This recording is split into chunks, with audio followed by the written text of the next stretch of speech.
저는 73, 김봉현이라고 합니다. 남들은 다들 편히 쉴 나이에 무슨 일을 이렇게 버리냐고 할지도 모르겠어요. 하지만 저는 평생을 그렇게 살아오지 못했습니다. 죽은 제 남편과 안 해본 일이 없이 잠자는 시간 쪼개가며 악착같이 돈을 모아 지금의 이 자리에 올랐으니까요. 강남 한복판에 번듯한 5층짜리 건물을 올렸을 때 남편은 제 손을 잡고 굵은 눈물을 뚝뚝 흘렸습니다. 우리의 피와 땀이 서린 곳이었죠. 그런 남편이 5년 전 먼저 세상을 뜨고 저는 그 유산을 지키며 외아들 민식이만 바라보고 살았어요. 하나뿐인 아들이라 그런지 제 눈에는 마냥 물가에 내놓은 어린애 같기만 했습니다. 심성은 착한데 너무 무르고 귀가 얇은 게 흠이라면 흠이었죠. 그런 아들이 3년 전 유미애라는 아가씨를 데리고 와서 제게 큰 절을 올렸습니다. 어찌나 싹싹하고 부침성이 좋은지 뻣뻣한 제 마음도 스르르 녹아내리는 것 같았어요. 어머니, 아버님 안 계셔서 쓸쓸하셨죠. 이제부터 제가 딸이 되어드릴게요. 라며 제 손을 살갑게 잡아오는데 어찌나 예뻐 보이던지요. 민식이도 저런 여우 같은 마누라를 얻었으니 이제 철이 좀 들겠거니 저는 그렇게 믿었습니다. 결혼하고 나서도 며느리는 참 잘했어요. 주말마다 반찬을 한가득 만들어 와서는 어머니 식사 거르지 마세요라며 살뜰히 챙겼고 어깨가 뭉쳤다고 하면 밤새도록 주물러 주기도 했죠. 동네 사람들도 모두 며느리 칭찬에 입이 마를 지경이었습니다. 김 여사님은 복도 많아. 요즘 세상에 저런 효부가 어디 있어. 그 말을 들을 때마다 제 어깨가 으쓱해지는 것 같았어요. 제 노후는 걱정 없겠구나. 민식이 내외에게 짐이 될 일은 없겠구나. 안심이 되었습니다. 그래서였을까요? 저는 큰 결심을 하게 된 겁니다. 어차피 언젠가 물려줄 재산 하루라도 빨리 아들 내외에게 넘겨주고 싶었어요. 그 아이들이 조금이라도 더 젊을 때 안정된 기반 위에서 훨훨 날개를 펼쳤으면 하는 마음이었죠. 하루는 아들 내외를 집으로 불렀습니다. 제가 가장 아끼는 자개상에 정성껏 차린 저녁상을 마주하고 앉았죠. 미애는 어머니, 이렇게 진수성찬을 저희 생일도 아닌데요 라며 호들갑을 떨었어요. 저는 그런 며느리를 지그시 바라보며 말했습니다. 미애야, 민식아, 내가 너희에게 큰 선물을 해주려고 한다. 제 말에 두 사람의 눈이 동그래졌어요. 강남에 있는 그 5층짜리 건물, 너희에게 미리 증여하려고 해. 순간 정적이 흘렀습니다. 아들 녀석은 어안이 벙벙한 얼굴이었고 며느리는 눈을 크게 뜨고 저를 쳐다보더군요. 이내 며느리의 눈에 눈물이 그렁그렁 맺히기 시작했어요. 어머니, 저희가 뭘 했다고 이렇게 큰 걸? 저희는 그냥 어머니 아들, 며느리로서 당연히 할 일을 한 것뿐인걸요. 며느리는 끝내 울음을 터뜨리며 제 손을 붙잡았습니다. 그 모습이 어찌나 갸륵하고 예뻐 보이던지 저는 내 사람 보는 눈이 틀리지 않았구나 확신했죠. 그 건물이 어떤 의미인지 너희도 잘 알 거다. 너희 아버지와 내 평생이 담긴 곳이야. 그러니 너희도 그 뜻을 잘 헤아려서 건물 잘 관리하고 우리 가족 더 화목하게 이끌어가 주길 바란다. 그게 내 유일한 조건이야. 제 말에 미애는 고개를 숙인 채 어깨를 들썩이며 울기만 했어요. 어머니, 걱정 마세요. 아버지와 어머니께서 피땀으로 이루신 소중한 재산, 제가 목숨처럼 지킬게요. 그리고 어머니, 평생 행복하게 해드릴게요. 외롭지 않게 해드릴게요. 아들 민식이도 옆에서 엄마 정말 고마워요. 미애랑 저 정말 엄마한테 잘할게요라며 거들었죠. 저는 그날 밤 두 아이의 손을 꼭 잡고 남편의 사진 앞에서 우리의 미래를 축복했습니다. 그 약속이 얼마나 허망한 것이었는지 그때는 꿈에도 알지 못했죠. 며칠 뒤 저는 평생 저희 집안의 재산을 관리해 주신 박 변호사님 사무실에 아들 내외와 함께 찾아갔습니다. 박 변호사님은 제 남편과도 막역한 사이였기에 저를 보자마자 걱정스러운 얼굴로 물으셨어요. 사모님, 정말 괜찮으시겠습니까? 아직 정정하신데 이렇게 빨리 모든 걸 넘겨주시는 건 박 변호사님의 우려를 모르는 바는 아니었지만 저는 웃으며 고개를 끄덕였습니다. 박 변호사님도 우리 미애 보셨잖아요. 저렇게 착한 아이인데 무슨 걱정이겠어요. 제 아들놈이 부족해서 그렇지 며느리는 제가 정말 잘 얻었어요. 제 칭찬에 미애는 수줍게 웃으며 고개를 숙였죠. 박 변호사님은 그런 미애를 날카로운 눈으로 잠시 훑어보더니 이내 서류를 꺼내 들었습니다. 사모님의 뜻이 정그러시다면 어쩔 수 없죠. 그래도 최소한의 안전장치는 해두는 게 좋겠습니다. 박 변호사님은 증여계약서의 특약 조항을 짚어주셨어요. 거기에는 수중자는 증여자에 대한 부양 의무를 성실히 이행하며 가족의 화목을 현저히 해하는 행위를 할 경우 증여자는 본 계약을 해지할 수 있다는 내용이 명시되어 있었죠. 저는 사실 이런 조항까지 넣고 싶지는 않았어요. 사람 사이에 믿음이 중요한 거지 법 조항으로 효도를 강요하는 것 같아 마음이 영 편치 않았거든요. 하지만 박 변호사님은 단호했습니다. 사모님, 세상 일은 모르는 겁니다. 사람 마음만큼 간사한 것도 없지요. 이건 사모님을 위해서이기도 하지만 저 아이들이 잠시라도 딴 마음을 품지 않게끔 하는 족쇄가 될 수도 있는 겁니다. 그 말을 듣는 며느리의 표정이 순간 굳어지는 것 같았지만 그것도 잠시였어요. 미애는 이내 활짝 웃으며 제 손을 잡았습니다. 어머니, 박 변호사님 말씀이 맞아요. 당연히 넣어야죠. 저는 이런 조항이 없어도 어머니 평생 모실 건데요. 뭘? 오히려 이런 게 있어야 어머니께서 더 안심이 되시죠. 어쩜 말도 저렇게 예쁘게 하는지. 저는 박 변호사님을 향해 거봐요. 내 말이 맞죠? 하는 눈빛을 보냈습니다. 아들 민식이도 옆에서 변호사님, 너무 걱정 마세요. 미애가 어떤 사람인데요? 라며 거들었죠. 결국 계약서에 서명을 하는 순간이 왔습니다. 미애는 조금의 망설임도 없이 자신의 이름을 적어 내려갔어요. 그 모습을 보며 저는 이제 정말 모든 걱정을 내려놓아도 되겠다고 생각했습니다. 내 노후는 저 아이들이 완벽하게 책임져 주겠구나. 남편에게도 떳떳할 수 있겠구나. 사무실을 나오며 올려다본 하늘은 유난히 파랗고 높아 보였죠. 모든 절차가 끝나고 건물의 명의가 아들 내외에게 완전히 넘어간 그날 저녁, 며느리는 제게 전화에서는 평소보다 더 높은 목소리로 말했어요. 어머니, 정말 꿈만 같아요. 이 은혜를 어떻게 다 갚아야 할지. 오늘 저녁에 저희 집으로 오세요. 제가 어머니 좋아하시는 갈비찜 아주 푸짐하게 해놓을게요. 저는 기쁜 마음에 한달음에 달려갔습니다. 정말 상다리가 휘어지게 차려진 저녁상 앞에서 며느리는 연신 제 잔에 술을 채우며 아양을 떨었죠. 어머니, 이제 아무 걱정 마시고 저희한테 다 의지하세요.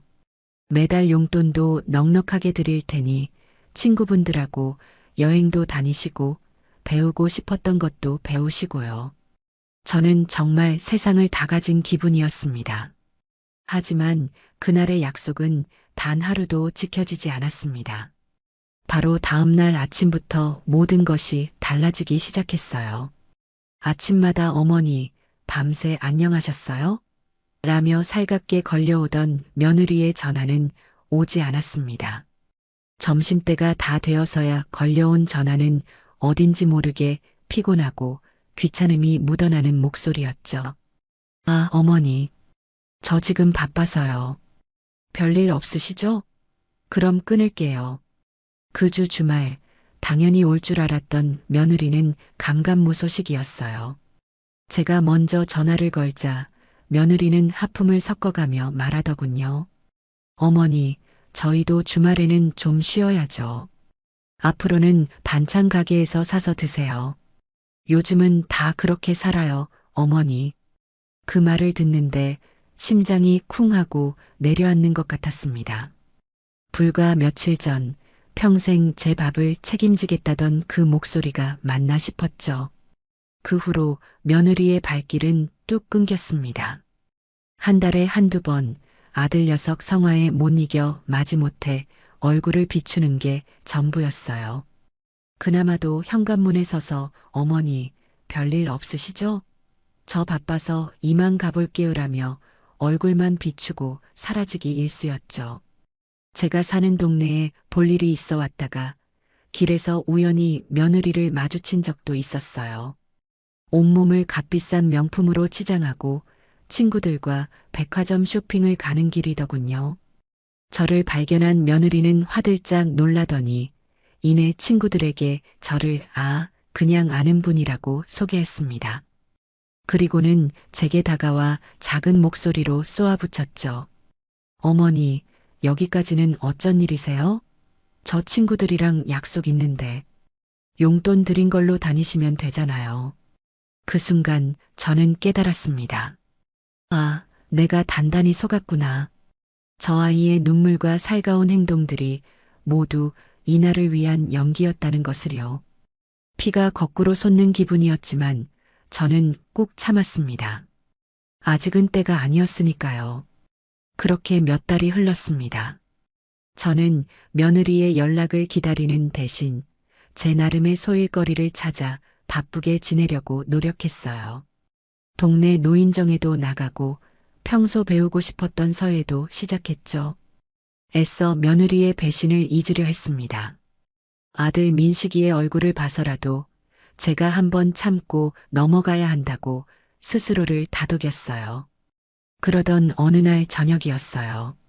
오랜만에 아들 내외가 과일 바구니를 하나 사들고 저를 찾아왔더군요. 저는 혹시나 하는 마음에 이제라도 정신을 차린 건가 싶어 내심 반가웠습니다. 며느리는 오랜만에 보는 제 앞에서 예전처럼 살갑게 웃고 있었어요. 어머니, 그동안 잘 지내셨어요? 저희가 너무 무심했죠. 저는 그 말에 마음이 또 스르르 녹아내리는 것을 느꼈습니다. 그런데 며느리가 꺼낸 다음 말은 제 기대를 완전히 박살내버렸죠. 어머니, 다름이 아니라요. 제가 회사에서 능력을 인정받아서요. 한 달 정도 해외 연수를 다녀오게 됐어요. 중요한 기회라 거절할 수가 없어서요. 저는 서운한 마음이 들었지만 며느리의 앞날을 위한 일이라니 축하해줘야겠다고 생각했어요. 그래, 잘 됐구나. 몸 건강히 잘 다녀오너라. 아들 민식이도 옆에서 신이 나서 거들었어요. 엄마, 미애가 얼마나 똑똑한지 아시잖아요. 이번에 회사에서 최고 평점을 받아서 가는 거래요. 제가 다 자랑스럽다니까요. 저는 두 사람의 들뜬 얼굴을 보며 그래, 내 아들 며느리가 저렇게 잘 나가는데 내가 뭘 더 바라겠나 스스로를 위로했습니다. 가 있는 동안 연락은 잘하고 필요한 건 없니? 제 물음에 며느리는 손사래를 쳤어요. 아유, 괜찮아요, 어머니. 회사에서 다 지원해 주는 걸요. 걱정 마시고 어머니 건강이나 잘 챙기고 계세요. 그렇게 며느리는 제게 효부 코스프레를 한 번 더 보여주고는 며칠 뒤 홀가분하게 공항으로 떠났습니다. 저는 아들 녀석과 함께 공항까지 배웅을 나가 며느리의 뒷모습이 보이지 않을 때까지 손을 흔들어 주었죠. 그 뒷모습에 대고 내 며느리 장하다라고 생각했던 제가 얼마나 어리석었는지 깨닫는 데는 그리 오랜 시간이 걸리지 않았습니다. 며느리가 떠나고 일주일쯤 지났을까요? 저는 적적한 마음에 오랜 친구인 순자에게 전화를 걸었습니다.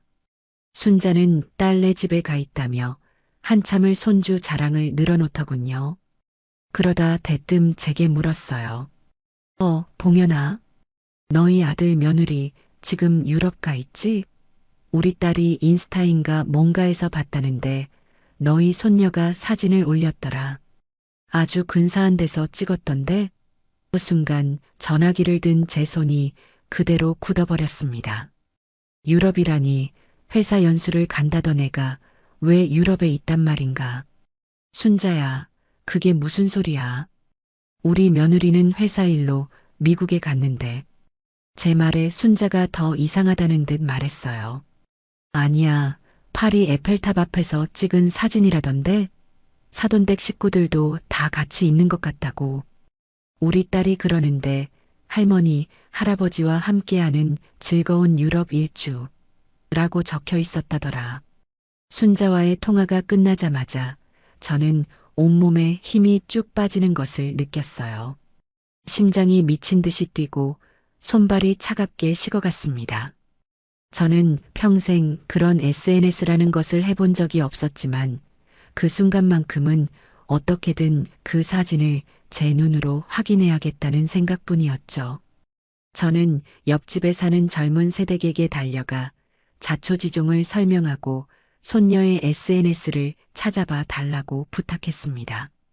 젊은 세댁은 잠시 휴대폰을 두드리더니 이내 제게 화면을 보여주었어요. 화면 속에는 활짝 웃고 있는 며느리와 사돈 부부, 그리고 제 손녀가 서 있었습니다. 그들의 배경으로는 찬란하게 빛나는 에펠탑이 서 있었죠. 사진 밑에는 순자가 말한 그대로 할머니, 할아버지와 함께하는 즐거운 유럽 일주, 엄마 아빠 최고, 라는 글이 적혀 있었어요. 제 눈을 의심했습니다. 저 환하게 웃고 있는 얼굴, 제가 알던 그 며느리가 맞나요? 회사 연수라던 그 말은 저를 완벽하게 속이기 위한 새빨간 거짓말이었던 겁니다. 심지어 제 아들 민식이 녀석도 그 사진 속에 있었어요. 저를 완벽하게 속인 공범이었던 거죠.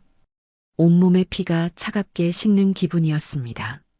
배신감에 떨리는 손으로 휴대폰을 들고 며느리에게 전화를 걸었습니다. 신호가 한참 가더니 시끄러운 음악 소리와 함께 며느리의 목소리가 들려왔어요. 여보세요? 평소에 그 상냥한 목소리가 아니었어요.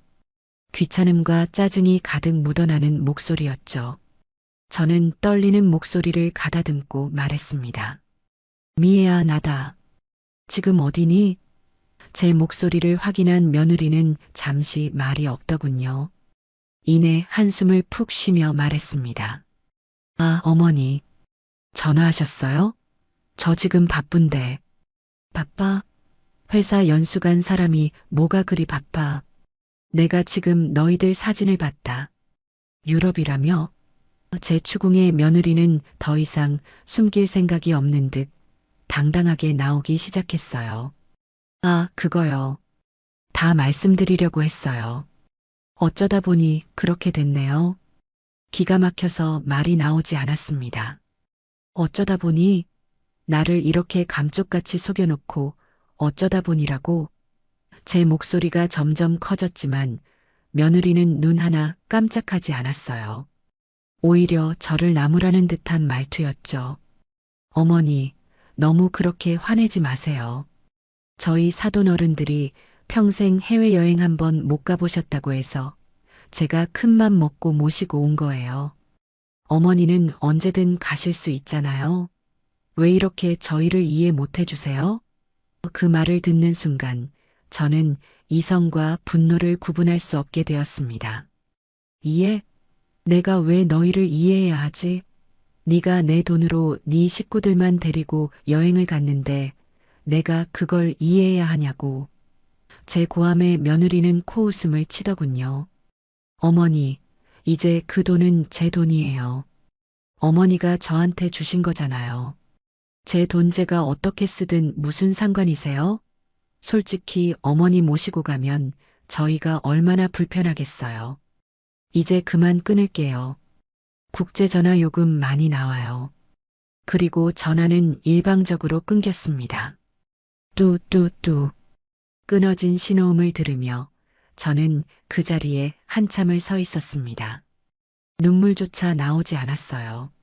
대신 제 안에서 무언가 단단하고 차가운 것이 만들어지는 것을 느꼈습니다. 그래, 유미애.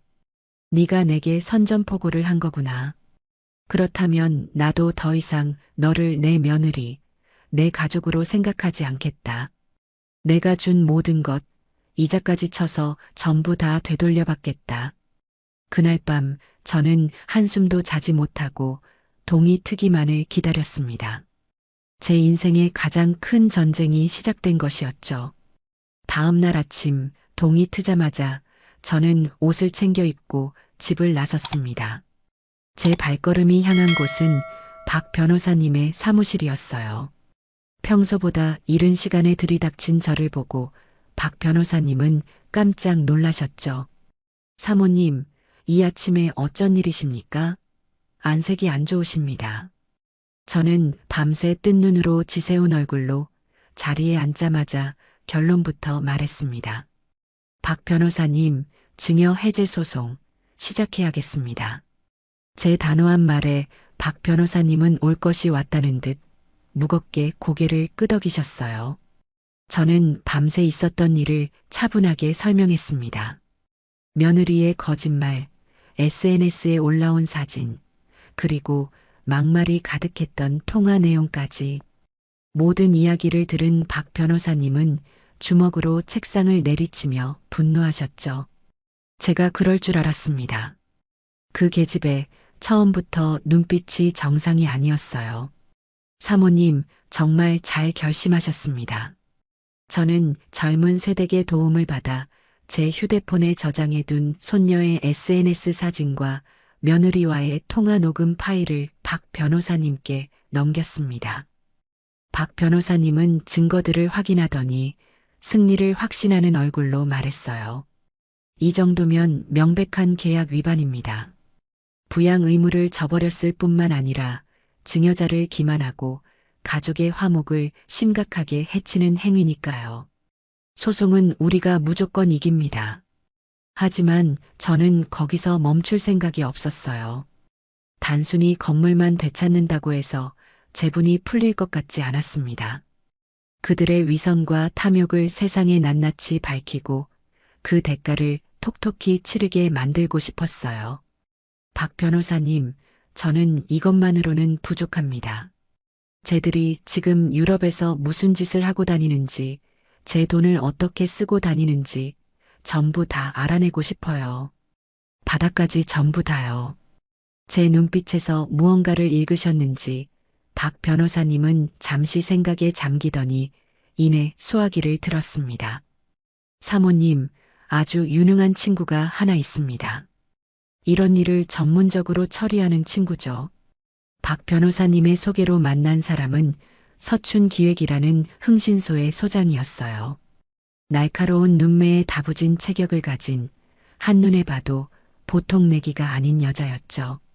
저는 그녀에게 자초지종을 설명하고 며느리 일가의 행적을 낱낱이 추적해달라고 의뢰했습니다. 단순히 뭘 사는지 뭘 먹는지만 알아내서는 안 됩니다. 누구를 만나는지 무슨 대화를 나누는지 가능하다면 전부 다 알아내주세요. 돈은 얼마가 들어도 좋습니다. 제 말에 서 소장은 고개를 끄덕이며 자신감 있는 미소를 보였어요. 사모님, 걱정 마십시오. 저희는 고객이 원하는 것, 그 이상을 가져다 드립니다. 일주일 안에 첫 보고를 올리겠습니다. 그렇게 모든 준비는 끝났습니다. 이제 칼자루는 제가 쥐게 된 것이죠. 저는 그 길로 사무실을 나와 아들 민식이에게 전화를 걸었습니다. 마지막으로 아들의 의중을 확인하고 싶었어요. 전화를 받은 아들의 목소리는 어딘지 모르게 불안해 보였습니다. 엄마. 웬일이야? 저는 아무것도 모르는 척 최대한 평온한 목소리로 말했어요. 민식아, 유럽은 좋으냐? 네 마누라는 옆에 있고? 제 말에 아들은 당황하며 말을 더듬더군요. 아니. 미애는 지금 세미나 갔어. 엄마, 어떻게 알았어? 그 순간에도 거짓말로 상황을 모면하려는 아들의 모습에 실망감을 감출 수 없었어요. 내가 어떻게 알았는지가 중요해? 너 엄마한테 왜 거짓말했어? 내 마누라랑 작당하고 엄마를 이렇게 완벽하게 속이니까 기분이 좋았니? 제 추궁에 아들은 한숨을 쉬며 변명을 늘어놓기 시작했습니다. 엄마, 오해야. 미애가 엄마 서운해하실까봐 그런 거야. 장모님 평생 소원이라고 해서 좋은 마음으로 시작한 일이라고. 엄마가 좀 이해해주면 안 돼? 제발 미애 힘들게 하지 마, 엄마. 아들의 입에서 나온 미애 힘들게 하지 마라는 말에 저는 더 이상 대화를 이어갈 필요가 없다고 느꼈습니다. 아들은 이미 제 아들이 아니라 유미애의 남편, 그 이상도 이하도 아니었어요. 그래, 알겠다. 네 마누라 힘들지 않게 엄마가 싹 다 정리해주마. 더 이상 전화하지 마라. 저는 그 말을 끝으로 전화를 끊어버렸습니다. 가슴 한구석이 시리고 아팠지만 후회는 없었어요. 이제 정말 저 혼자만의 싸움이 시작된 것이었죠. 일주일 뒤 약속대로 서 소장에게서 첫 번째 보고서가 이메일로 도착했습니다. 저는 컴퓨터를 잘 다루지 못해 또다시 옆집 세댁의 도움을 받아 메일을 열어보았어요. 파일 안에는 수십 장의 사진과 함께 며느리 일가의 행적을 시간대별로 정리한 문서가 들어 있었습니다. 사진을 한 장 한 장 넘겨볼수록 제 입에서는 헛웃음만 터져 나왔어요. 사진 속 며느리는 파리의 명품 거리에서 머리부터 발끝까지 명품으로 치장한 채 활보하고 있었어요. 양손에는 이름만 대면 알만한 명품 브랜드의 쇼핑백이 주렁주렁 들려 있었죠. 그 옆에는 사돈 부부가 탐욕스러운 얼굴로 진열장을 구경하고 있더군요. 한 장의 사진에서는 사돈 양반이 수천만 원짜리 명품 시계를 손목에 차보고는 만족스러운 듯 웃고 있었습니다. 그들이 쓴 돈은 제 상상을 초월했어요. 하루 숙박비만 수백만 원인 호텔의 스위트룸에 묵고 한 끼에 수백만 원짜리 최고급 레스토랑에서 식사를 하며 물 쓰듯 제 돈을 쓰고 다니고 있었던 겁니다. 보고서에는 그들의 신용카드 사용 내역까지 첨부되어 있었어요. 불과 일주일 만에 그들이 쓴 돈은 억대를 훌쩍 넘어서고 있었죠. 제 남편과 제가 평생을 아끼고 아껴 모은 돈이 저들의 허영심을 채우는데 저렇게 쉽게 쓰이고 있다는 사실에 참을 수 없는 분노가 치밀어 올랐습니다. 하지만 저는 감정을 다스리고 곧바로 박 변호사님께 전화를 걸었어요. 박 변호사님, 증거는 충분하고도 넘칩니다. 지금 당장 다음 단계를 진행해 주십시오. 제 말에 박 변호사님은 기다렸다는 듯 힘있는 목소리로 대답했습니다. 네, 사모님. 바로 법원에 부동산 처분 금지 가처분 신청을 접수하겠습니다. 이제 저들이 건물을 담보로 대출을 받거나 다른 사람에게 팔아치우는 일은 불가능해질 겁니다. 법적인 조치가 시작되었다는 말에 조금이나마 마음이 놓이는 것 같았어요. 이것은 제 반격의 시작을 알리는 신호탄이었죠.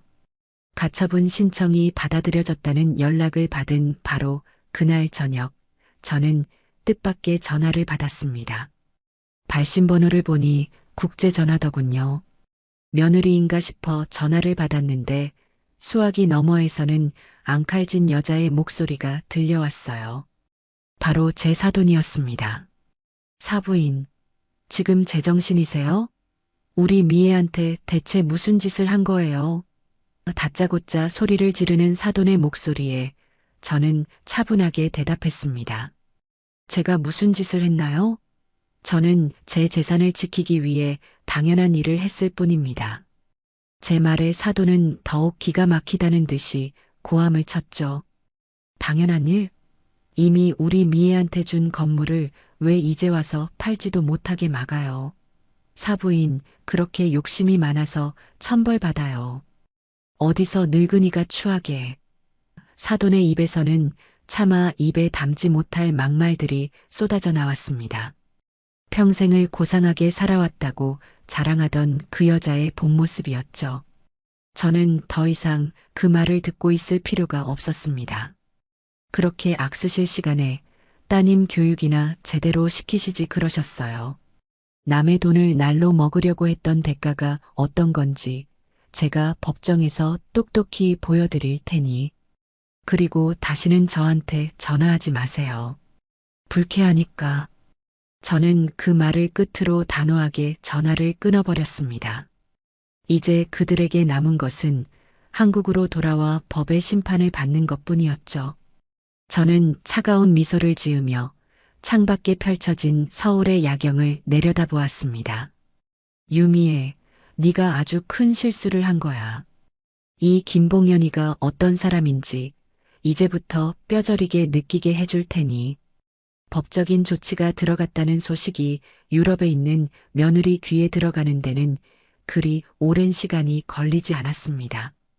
국제우편으로 발송된 서류가 그들의 호화로운 호텔 스위트룸에 도착하기까지는 며칠이 걸렸지만 박 변호사님이 이메일로도 통지서를 보내두었거든요. 제가 사돈의 광기 어린 전화를 받고 이틀쯤 지났을까요? 드디어 주인공에게서 전화가 걸려왔습니다. 발신번호를 확인하니 여전히 프랑스더군요.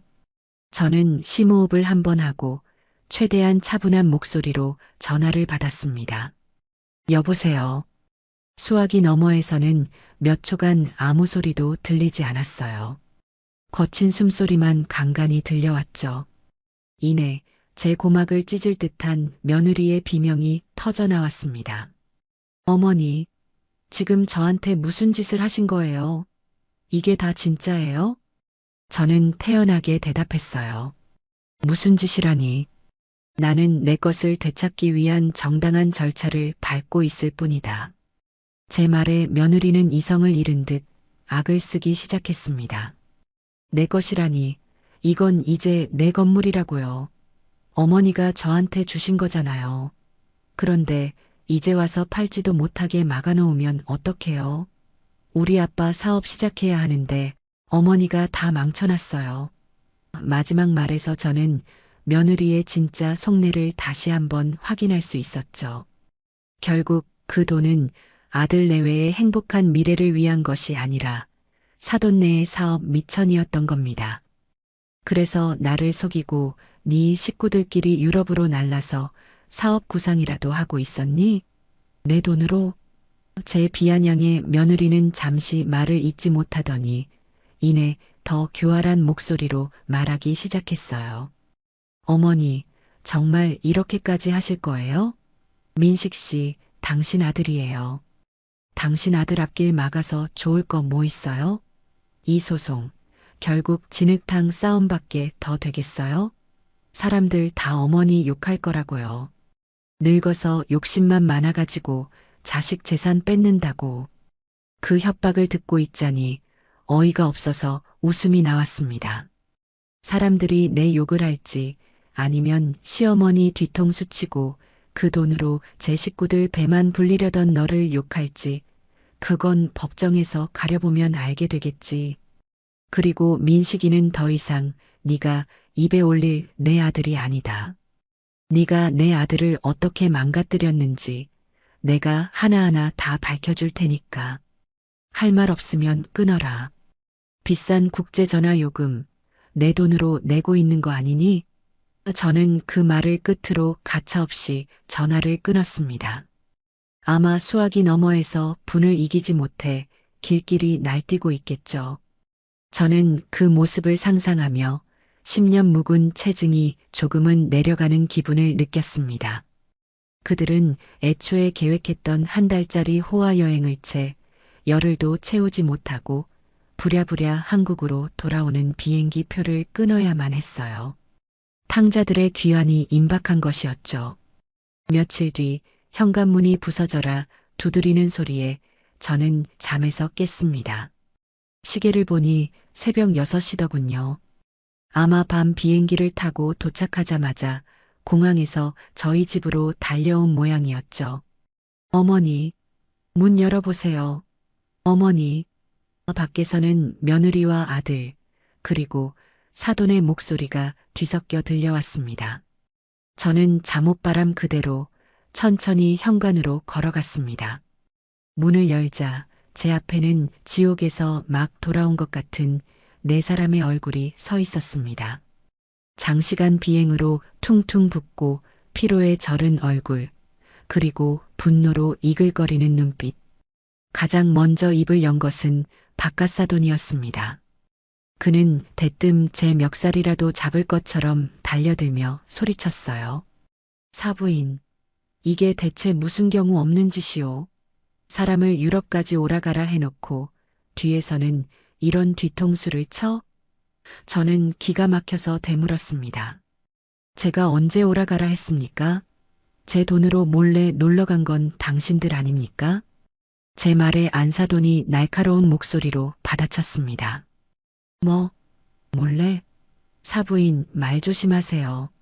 우리 미애가 받은 돈, 이제 우리 돈이나 마찬가지예요. 우리 딸이 고생해서 받은 건데 우리가 좀 쓰면 안 돼요? 그걸 가지고 이렇게 사람을 도둑 취급해? 며느리는 그 뒤에 서서 마치 세상에서 가장 억울한 사람인 양 눈물을 뚝뚝 흘리고 있었어요.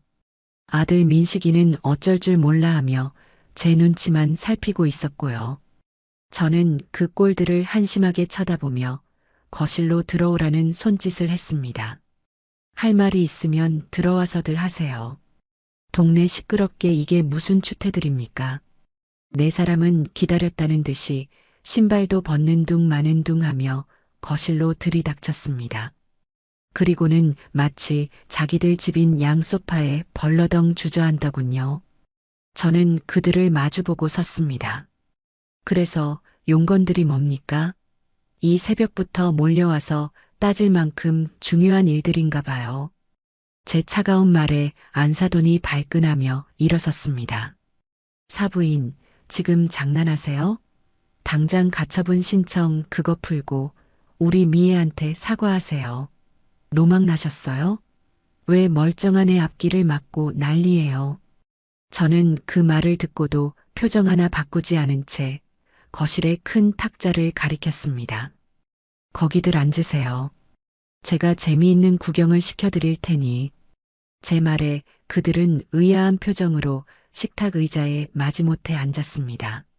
저는 안방으로 들어가 서 소장에게서 받은 보고서와 사진들을 한아름 들고 나왔어요. 그리고 그들의 눈앞에 사진들을 한 장씩 아주 천천히 펼쳐놓기 시작했습니다. 마치 화투패를 돌리듯이 말이죠. 이건 파리 샹젤리제 거리 샤넬 매장이네요. 우리 미애 아주 행복해 보여. 이 가방이랑 옷, 구두까지 다 합쳐서 5만 유로가 넘게 나왔더군요. 한국 돈으로 7천만 원이 넘는 돈이지. 저는 다음 사진을 내려놓았습니다. 이건 스위스 명품 시계 매장이네요. 바깥사돈, 파텍 필립 시계가 아주 잘 어울리십니다. 2억짜리라던데 차 보시니 기분이 어떠셨어요? 바깥사돈의 얼굴이 하얗게 질리기 시작했습니다.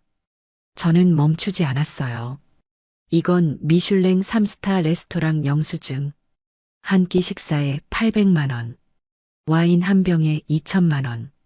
아주 대단들 하십니다. 제 남편은 평생 이런 돈 주고 밥 한 번 못 사 먹어봤는데 사진이 한 장 한 장 쌓일수록 그들의 얼굴에서는 핏기가 사라졌습니다. 처음에는 이게 뭐냐 합성이다라며 부정하던 그들의 목소리가 점점 작아졌죠. 마지막으로 저는 그들이 일주일간 쓴 신용카드 내역서를 펼쳐 보였습니다. 총합계 금액 3억 7천만 원. 그 숫자를 본 안사돈은 어머나 소리를 내며 뒤로 넘어갈 듯 휘청거렸습니다. 저는 싸늘하게 웃으며 말했죠. 이제 누가 누구에게 사과해야 할까요? 거실에는 무거운 침묵만이 흘렀습니다. 그렇게 한참의 시간이 흘렀을까요? 침묵을 깬 것은 뜻밖에도 서 소장에게서 온 한 통의 전화였습니다. 저는 스피커폰으로 전화를 받았어요. 사모님, 추가로 보고 드릴 사항이 있습니다. 서 소장의 목소리가 거실에 울려 퍼지자 며느리의 얼굴이 새파랗게 질리는 것을 저는 똑똑히 보았습니다. 네, 서 소장님. 말씀하세요. 마침 듣고 계신 분들도 많네요. 제 말에 서 소장은 망설임 없이 보고를 시작했어요. 유미애 씨가 유럽에 머무는 동안 현지에서 교포 사업가인 최만규라는 인물과 총 3차례 미팅을 가진 것을 확인했습니다. 최만규는 과거 한국에서 여러 차례 투자 사기 전과가 있는 인물입니다. 그 말을 듣는 박가사돈의 얼굴이 굳어지는 것을 보니 그들도 아는 이름인 모양이었죠. 서 소장의 보고는 계속되었습니다. 두 사람은 유미애 씨가 증여받은 건물을 담보로 대출을 받아 최만규가 추진하는 신규 화장품 사업에 투자하는 내용의 가계약서까지 작성한 것으로 확인됐습니다. 모든 것이 명확해지는 순간이었습니다. 이것은 단순한 낭비나 허영이 아니었어요. 처음부터 제 재산을 빼돌려 저들의 사업 미천으로 쓰려던 아주 치밀하게 계획된 사기극이었던 겁니다.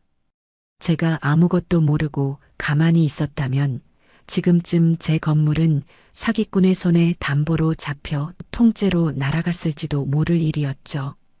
전화를 끊자 며느리는 파들파들 떨리는 손으로 저를 가리키며 소리쳤습니다. 거짓말. 다 거짓말이야. 저 사람이 뭔데 우리를 뒷조사하고 다녀요. 이거 불법 아니에요? 하지만 그 목소리에는 더 이상 힘이 실려 있지 않았어요. 저는 자리에서 일어나 넋이 나간 표정으로 앉아있는 아들 민식이에게 다가갔습니다. 그리고 조용히 물었죠. 민식아, 너는 어디까지 알고 있었니? 저 사기꾼 이야기도 투자계약서 이야기도 전부 다 알고 있었어? 제 질문에 아들은 고개를 들지 못하고 어깨만 들썩였습니다. 한참을 흐느끼던 아들은 이내 모든 것을 포기한 듯한 목소리로 충격적인 사실을 털어놓기 시작했어요. 엄마, 미안해. 내가 죽을 죄를 지었어. 아들의 고백은 제 상상을 훨씬 뛰어넘는 것이었습니다. 1년 전 아들은 친구의 꼬임에 빠져 노름에 손을 댔다고 해요. 처음에는 재미로 시작했지만 순식간에 빚이 눈덩이처럼 불어났고 결국 사채업자들에게 5억이라는 거액의 빚을 지게 되었다는 겁니다. 사채업자들의 협박에 하루하루를 지옥 속에서 살던 아들에게 며느리가 달콤한 제안을 했다고 하더군요. 당신 걱정 마. 내가 해결할 수 있어. 어머니 건물만 우리 명의로 받아오면 내가 당신 빚 깨끗하게 해결해 줄게. 대신 내가 하자는 대로 무조건 따라야 해. 모든 퍼즐 조각이 맞춰지는 순간이었습니다. 며느리는 아들의 약점을 틀어준 채 이 모든 사기극을 기획하고 아들을 공범으로 끌어들인 것이었죠. 아들은 사채 빚을 갚을 수 있다는 말에 이성을 잃고 며느리의 꼭두각시 노릇을 자처했던 겁니다. 제가 증여를 결심하도록 옆에서 바람을 잡고 유럽 여행 거짓말에 동조하고 제가 진실을 추궁할 때마다 며느리의 편을 들었던 모든 행동이 이해가 되었습니다. 저는 아들을 바라보았습니다. 한심하고 멍청하고 어리석었지만 결국 제 뱃속으로 낳은 제 자식이었습니다. 며느리의 협박과 자신의 죄책감 사이에서 얼마나 고통스러웠을지 생각하니 분노보다도 안타까운 마음이 먼저 들었어요. 하지만 며느리는 그런 아들을 비웃으며 쏘아붙였습니다. 뭐, 내가 시켰다고? 웃기지 마, 고민식. 너가 먼저 나한테 무릎 꿇고 빌었잖아. 사채업자들한테 죽게 생겼으니까 제발 살려달라고. 그래서 내가 어머니한테 머리 숙여가면서 돈 받아내서 네 빚 갚아준 거 아니야. 그런데 이제 와서 나한테 다 뒤집어 씌워. 너 진짜 인간 쓰레기다. 며느리는 아들의 빚을 갚아준 것을 무슨 큰 시혜라도 베푼 것처럼 말했지만 그 돈 역시 제 돈이었죠. 모든 진실이 밝혀지자 사돈 부부는 더 이상 이곳에 있다가는 자기들도 한 통 속으로 묶일 거라 생각했는지 슬금슬금 자리에서 일어나 현관으로 향했습니다. 안사돈은 저를 향해 우리는 아무것도 몰랐어요. 다 저놈이 우리 미애를 꼬드긴 거라고요. 라는 말도 안 되는 변명을 남기고는 주랭랑을 쳤습니다. 순식간에 거실에는 저와 아들, 그리고 며느리, 세 사람만이 남았습니다. 이제 이 지긋지긋한 관계의 끝을 봐야 할 시간이었습니다. 저는 넋이 나간 채 바닥에 주저앉아 있는 아들을 일으켜 세웠습니다. 그리고 아들의 눈을 똑바로 쳐다보며 말했죠. 고민식, 너에게 마지막 기회를 주겠다. 제 목소리는 얼음장처럼 차가웠습니다. 지금이라도 모든 걸 바로잡을 수 있는 기회야. 법정에 서서 네가 저지른 짓, 그리고 저 여자가 너한테 한 짓 전부 다 사실대로 증언해라. 그래서 네 죗값을 깨끗하게 치르고 새 사람으로 다시 태어나. 그게 네가 어미인 나에게 할 수 있는 유일한 속죄다. 아들은 눈물 콧물을 쏟아내며 차마 고개를 들지 못했어요. 하지만 만약 네가 끝까지 저 여자의 편에 서서 나를 기만한다면 그 순간 너는 더 이상 내 아들이 아니다. 내 유산 단 1원도 너한테는 돌아가지 않을 거고 나 역시 너를 평생 보지 않을 거야. 선택은 네 몫이다. 제 말이 끝나자마자 옆에 서 있던 며느리가 비웃으며 끼어들었습니다. 어머니, 지금 협박하시는 거예요? 민식 씨, 똑똑히 들었지? 당신 어머니는 당신보다 저 건물이 더 중요한 사람이야. 저 건물을 되찾을 수만 있다면 아들인 당신을 감옥에 보내는 것도 아무렇지 않은 사람이라고. 며느리는 아들의 팔을 잡아 끌며 아주 교활한 목소리로 속삭였습니다. 여보, 정신 차려. 지금 당신 어머니 말대로 하면 우리 둘 다 끝장이야. 당신 노른 빚, 그거 세상에 알려지면 당신 인생 어떻게 될 것 같아? 직장도 친구도 다 잃게 될걸? 하지만 나랑 같이 있으면 달라. 내가 어떻게든 이 소송 막아내고 우리 행복하게 살게 해줄게.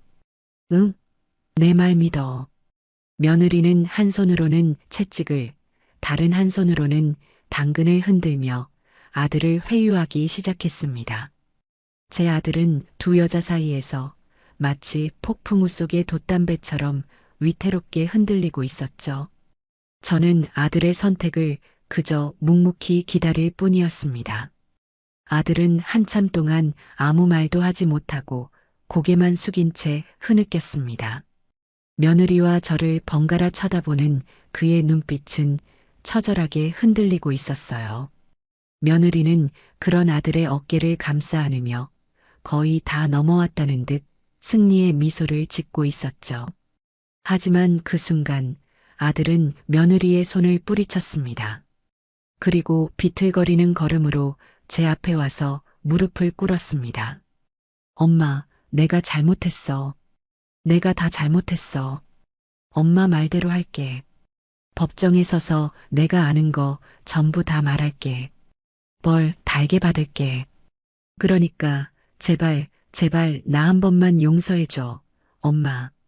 아들은 어린아이처럼 울부짖으며 제 다리를 붙잡았습니다. 그 모습을 본 며느리의 얼굴은 순식간에 악기처럼 변했어요. 뭐? 고민식, 너 지금 제정신이야? 나를 배신하겠다고? 야, 너 내가 누군지 잊었어? 내가 네 목숨줄 쥐고 있는 거 안 보여. 며느리의 발악에도 아들은 저에게서 눈을 떼지 않았습니다. 아주 오랜 시간이 걸렸지만 제 아들이 드디어 올바른 선택을 한 것이었죠. 저는 아들의 어깨를 두드리며 말했습니다. 그래, 잘 생각했다. 이제부터 시작이야. 며칠 뒤 소송 기일이 잡혔다는 통지서가 날아왔습니다. 그러자 궁지에 몰린 며느리가 최후의 발악을 시작하더군요.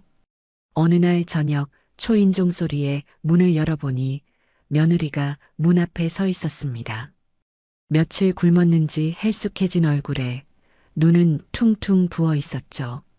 저를 보자마자 며느리는 제 앞에 무릎을 꿇고 바닥에 엎드렸습니다. 어머니, 제가 죽을 죄를 지었어요. 제가 잠시 돈에 눈이 멀어서 미쳤었나 봐요. 제발 한 번만 용서해 주세요, 어머니. 며느리는 제 바짓가랑이를 붙잡고 애원하며 서럽게 울기 시작했습니다. 그 연기력은 정말 혀를 내두를 정도였죠. 하지만 저는 이미 그녀의 본 모습을 너무나도 잘 알고 있었습니다. 쇼는 그만하거라. 그런다고 해서 없던 일이 되지는 않아. 제 차가운 말에 며느리는 눈물 젖은 얼굴을 들고 저를 올려다보며 말했어요. 어머니, 저 민식 씨 없으면 못 살아요. 제발 저희 가정을 깨지 말아주세요. 제가 앞으로 정말 잘할게요. 평생 어머니 종처럼 살게요. 네. 하지만 저는 조금도 흔들리지 않았습니다. 네가 깼던 가정, 네가 책임져야지. 돌아가라. 다시는 내 집 문턱을 넘을 생각도 하지 말고. 저는 그대로 문을 닫아버렸습니다. 문 밖에서 며느리의 울부짖는 소리가 한참 동안 들려왔지만 저는 커튼을 치고 돌아섰습니다. 그렇게 눈물 연기가 통하지 않자 며느리는 다음 수순으로 넘어갔습니다. 바로 언론을 이용하는 것이었죠. 며칠 뒤부터 인터넷 연예 뉴스나 가십거리를 다루는 사이트에 자극적인 제목의 기사들이 올라오기 시작했습니다. 강남 건물주 할머니의 갑질, 아들 내외 재산 빼앗고 내쫓아 눈물로 호소하는 며느리, 비정한 시어머니 때문에 가정이 파탄 위기. 기사 내용은 정말 가관이었습니다. 제가 처음부터 아들의 결혼을 반대했으며 며느리를 구박했고 아들 내외가 열심히 모은 돈으로 산 집을 제가 빼앗으려고 소송을 걸었다는 완벽한 허구의 소설이었죠. 며느리는 언론과의 인터뷰에서 눈물을 흘리며 저는 그저 저희 아들과 행복하게 살고 싶었을 뿐이에요. 시어머니의 욕심이 저희 가정을 파괴하고 있어요 라며 가증스러운 연기를 펼쳤습니다. 기사 밑에는 저를 향한 악플들이 수천 개씩 달렸습니다. 늙은 마기 알멈, 돈독 오른 노인네, 자식 인생 망치는 부모 등 차마 입에 담지도 못할 욕설들이었죠. 친하게 지내던 동네 친구들까지도 저를 의심의 눈초리로 쳐다보기 시작했습니다. 저는 순식간에 천하의 몹쓸 시어머니가 되어버렸죠. 세상이 다 저를 손가락질하는 것 같았어요. 박 변호사님은 당장 허위사실 유포로 명예훼손 고소를 하자고 했지만 저는 다른 방법을 생각했습니다. 이렇게 비겁하게 숨어서 반박하고 싶지 않았어요. 정면으로 부딪혀서 진실의 힘이 얼마나 강한지 보여주고 싶었습니다. 저는 박 변호사님께 부탁해 기자회견을 준비했습니다. 며느리가 인터뷰를 했던 바로 그 언론사 기자들을 포함해 모든 언론사에 연락을 돌렸죠. 강남 건물 증여 소송의 진실이라는 이름으로 저는 세상 사람들 앞에 직접 서기로 결심했습니다. 기자회견 당일 저는 제 옷 중에서 가장 기품 있고 단정한 옷을 골라 입었습니다. 수십 개의 카메라 플래시가 터지는 단상 앞에 저는 조금도 주눅 들지 않고 당당하게 섰습니다.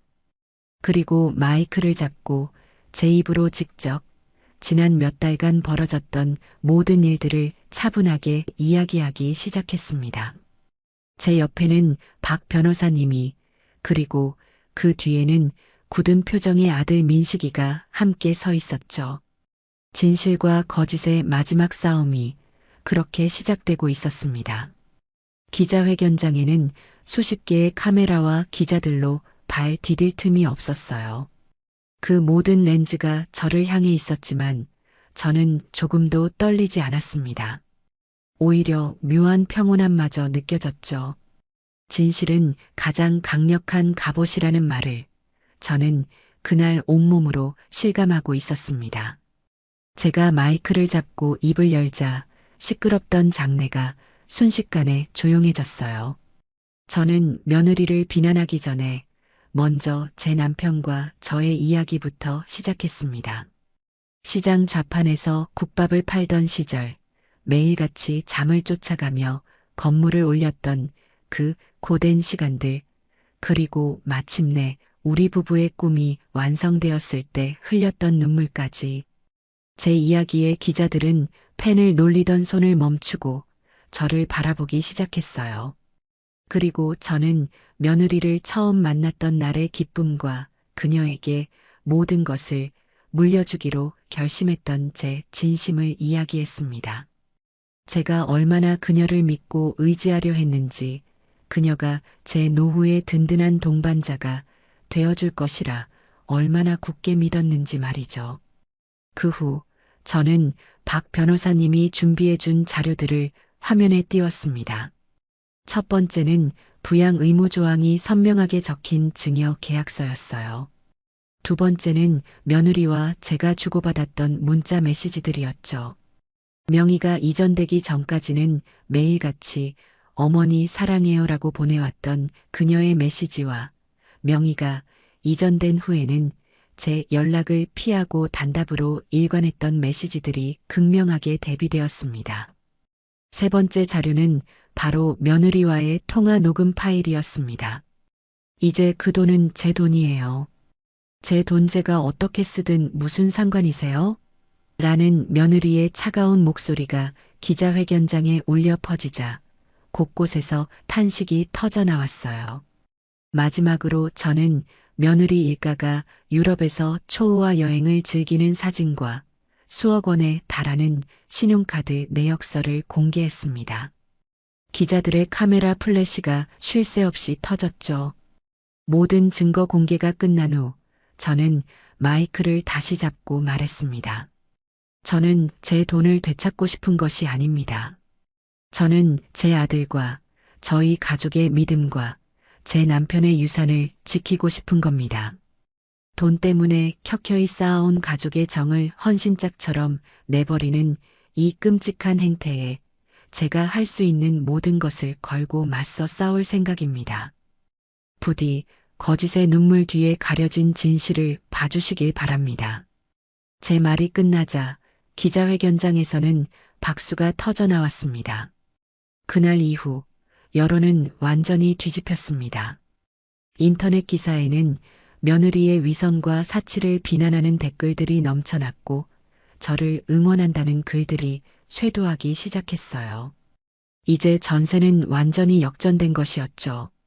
드디어 첫 재판일이 밝았습니다. 저는 그 어느 때보다 단단한 마음으로 법원으로 향했어요. 법정 복도에서 마주친 며느리는 저를 잡아먹을 듯이 노려보더군요. 그녀의 옆에는 여전히 철없는 사돈 부부가 서서 저를 향해 삿대질을 해댔습니다. 저는 그들을 무시하고 곧장 법정으로 들어섰습니다. 재판이 시작되고 먼저 며느리 측의 변론이 시작되었어요. 며느리는 증인석에 서서 마치 비련의 여주인공이라도 된 것처럼 눈물을 뚝뚝 흘리며 거짓말을 늘어놓기 시작했습니다. 존경하는 재판장님, 저는 정말 억울합니다. 저는 시어머니를 제 친어머니처럼 사랑하고 모시려 했습니다. 하지만 저희 어머니는 너무나 구시대적인 분이셨어요. 며느리는 제가 사사건건 자신을 구속하려 했으며 현대적인 생활 방식을 이해하지 못하고 자신을 무시했다고 주장했어요. 유럽 여행 역시 회사 일로 지친 저에게 남편이 선물해준 깜짝 휴가였을 뿐이라며 제가 그것을 꼬투리 잡아 자신을 내쫓으려 한다고 말했죠. 그녀의 연기는 너무나도 완벽해서 몇몇 배심원들은 안타까운 눈빛으로 그녀를 쳐다보는 것 같기도 했어요. 하지만 그녀의 거짓말은 박 변호사님의 반대 신문이 시작되자마자 모래성처럼 무너지기 시작했습니다. 박 변호사님은 며느리가 제출한 우울증 진단서를 가리키며 물었어요. 증인은 시어머니의 구박 때문에 우울증까지 앓았다고 주장하는데 이 진단서가 발급된 날짜가 증여 계약이 완료된 바로 다음 날입니다.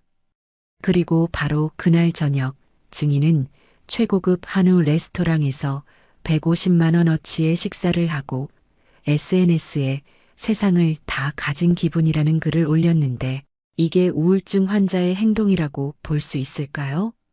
며느리는 당황하며 그건 남편이 위로해 주려고라며 말을 얼버무렸죠. 박 변호사님은 멈추지 않고 유럽에서 찍힌 사진들을 대형 화면에 띄웠습니다. 증인은 남편이 선물해준 깜짝 휴가라고 했는데 여기 이 사진에는 증인의 친정 부모님만 있고 남편인 고민식 씨는 없군요. 이건 어떻게 된 일입니까? 며느리는 남편은 일이 바빠서 나중에 합류하기로라고 변명했지만 박 변호사님은 곧바로 고민식 씨의 회사 출퇴근 기록을 증거로 제출하며 그 거짓말을 완벽하게 분쇄해버렸습니다. 박 변호사님의 날카로운 질문이 이어질수록 며느리의 얼굴에서는 여유가 사라지고 초조함과 분노만이 남았습니다. 다음 증인으로는 안사돈이 나왔습니다. 안사돈은 잔뜩 화가 난 얼굴로 증인석에 앉아 처음부터 끝까지 궤변만 늘어놓았어요. 요즘 세상에 어느 자식이 부모를 일일이 다 챙깁니까? 다들 자기 살기 바쁜 세상 아니에요? 우리 귀한 딸이 시어머니 밥 안 챙겨드렸다고 이렇게 재산을 뺏어가는 게 말이나 됩니까? 존경하는 재판장님, 이건 인권 유린이에요. 안사돈의 시대착오적이고 몰상식한 발언에 재판장 안의 공기는 싸늘하게 식어갔습니다. 재판장마저도 어이가 없다는 듯 미간을 찌푸렸죠. 박 변호사님은 그런 안사돈에게 딱 한 가지만 물었습니다. 증인은 따님이 증여받은 재산으로 함께 유럽 여행을 다녀오셨죠? 따님이 시어머니를 부양할 의무는 없지만 그 돈으로 친정 부모님을 부양할 의무는 있다고 생각하셨나 봅니다. 그 한마디에 안사돈은 얼굴이 시뻘개져서 아무 대답도 하지 못했습니다. 자기 꾀에 자기가 완벽하게 넘어간 꼴이었죠. 마지막으로 제가 증인석에 섰습니다. 저는 떨리는 마음을 가다듬고 재판장님을 똑바로 바라보며 제 이야기를 시작했어요. 저는 판결의 유리함이나 불리함을 따지지 않았습니다. 그저 제 진심을, 제 삶을 이야기하고 싶었어요. 존경하는 재판장님, 저는 돈을 돌려받고 싶어서 이 자리에 선 것이 아닙니다. 저는 약속을 돌려받고 싶습니다. 제 남편과 제가 평생을 바쳐 이룬 저 건물에는 저희 부부의 약속이 담겨 있습니다. 서로를 아끼고 정직하게 살며 우리 자식에게는 가난을 물려주지 말자는 피눈물 나는 약속이었습니다. 저는 잠시 말을 멈추고 피고인석에 앉아 저를 노려보는 며느리를 바라보았습니다. 저는 저 아이에게 재산을 물려준 것이 아닙니다. 저희 부부의 그 약속을, 그 삶을 물려주고 싶었습니다. 가족을 사랑하고 서로를 믿으며 정직하게 살아가라는 무언의 약속을요. 하지만 저 아이는 그 약속을 너무나도 쉽게 버렸습니다. 저를 속였고 제 아들을 망가뜨렸으며 저희 부부의 평생을 욕보였습니다.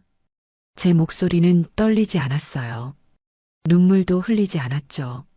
하지만 제 진심은 법정 안의 모든 사람들에게 전해지고 있는 것 같았습니다. 저는 재판장님의 현명한 판단을 통해 돈이 아니라 신뢰가, 거짓이 아니라 진실이 승리한다는 것을, 우리 사회의 가장 기본적인 약속이 여전히 살아있다는 것을 확인하고 싶을 뿐입니다. 제 증언이 끝나자 방청석에서는 작은 박수 소리가 터져나왔습니다. 다음 재판일 드디어 아들 민식이가 증인으로 서는 날이었습니다. 법정으로 들어서는 아들의 얼굴은 그야말로 백지장 같았어요. 아들은 차마 저와 며느리 쪽으로는 눈길도 주지 못한 채 비틀거리는 걸음으로 증인석에 섰습니다. 박 변호사님이 아들에게 신문을 시작했어요. 증인은 아내인 유미애 씨가 장모님, 장인어른과 함께 유럽 여행을 간다는 사실을 미리 알고 있었습니까? 아들은 한참을 망설이다 모기만 한 목소리로 대답했습니다. 네, 알고 있었습니다. 어머니이신 원고에게는 회사 연수라고 거짓말을 하라고 아내인 유미애 씨가 시켰습니까? 아들은 눈을 질끈 감으며 고개를 끄덕였습니다. 그 모습을 지켜보는 며느리의 얼굴이 서서히 일그러지기 시작했어요. 박 변호사님의 신문은 핵심으로 파고들었습니다. 증인은 거액의 노름 빚을 지고 있었고 아내인 유미애 씨가 원고로부터 증여받은 재산으로 그 빚의 일부를 갚아주었지요. 그리고 그 대가로 유미애 씨의 모든 거짓말과 계획에 동조하라는 협박을 받았다는 것이 사실입니까? 아들은 더 이상 참을 수 없다는 듯 참았던 울음을 터뜨리며 모든 것을 쏟아내기 시작했습니다. 네, 맞습니다. 다 사실입니다. 제가 쓰레기 같은 놈입니다. 제가 노름에 빠져서 미애가 그 약점을 잡고 저를, 엄마를 속이라고 시켰습니다. 제가 다 망쳤습니다. 엄마, 미안해. 정말 미안해. 아들은 증인석에 엎드려 어린아이처럼 울부짖었습니다. 그 처절한 고백에 법정은 순식간에 숙연해졌죠. 바로 그 순간이었습니다. 피고인석에 앉아있던 며느리가 자리에서 벌떡 일어나더니 이성을 잃고 아들을 향해 고함을 치기 시작했어요. 야, 고민식, 너 지금 뭐라고 했어? 이 배신자 새끼, 내가 너를 어떻게 살려줬는데 이제 와서 내 뒤통수를 쳐? 너 내가 가만둘 것 같아? 내가 너 사회에서 완전히 매장해버릴 거야. 이 개자식아. 며느리는 눈이 완전히 뒤집혀서 온갖 쌍욕을 퍼부으며 증인석으로 달려들려고 했습니다. 법정 경위들이 황급히 달려들어 며느리의 양팔을 붙잡았지만 며느리는 몸부림을 치며 발악을 멈추지 않았어요. 이거 나, 저 배신자 놈, 내가 죽여버릴 거야. 나. 재판장은 당황하여 연신 의사봉을 두드렸습니다. 조용히 하시오. 피고, 조용히 하지 못합니까? 경위들은 피고를 법정 밖으로 끌어내세요. 결국 며느리는 경위들에게 질질 끌려 법정 밖으로 쫓겨나는 신세가 되었습니다. 끌려나가면서까지 저와 아들을 향해 저주를 퍼붓는 그 모습은 마치 지옥에서 올라온 악귀와도 같았어요. 그녀가 그토록 애써 지켜왔던 위선적인 가면이 스스로의 분노에 의해 산산조각 나는 순간이었습니다. 소란이 정리된 후 박 변호사님은 재판장에게 마지막 증거를 제출했습니다. 바로 서 소장이 유럽에서 입수한 며느리와 사기꾼 최만규가 작성한 투자 가계약서였어요. 박 변호사님은 차분한 목소리로 말했습니다. 존경하는 재판장님, 이 계약서는 피고 유미애가 처음부터 원고를 부양할 의사가 전혀 없었으며 오직 증여받은 재산을 이용해 친정의 사업 자금을 마련하고 불확실한 사업에 투자하여 개인적인 이익을 취하려 했다는 명백한 증거입니다.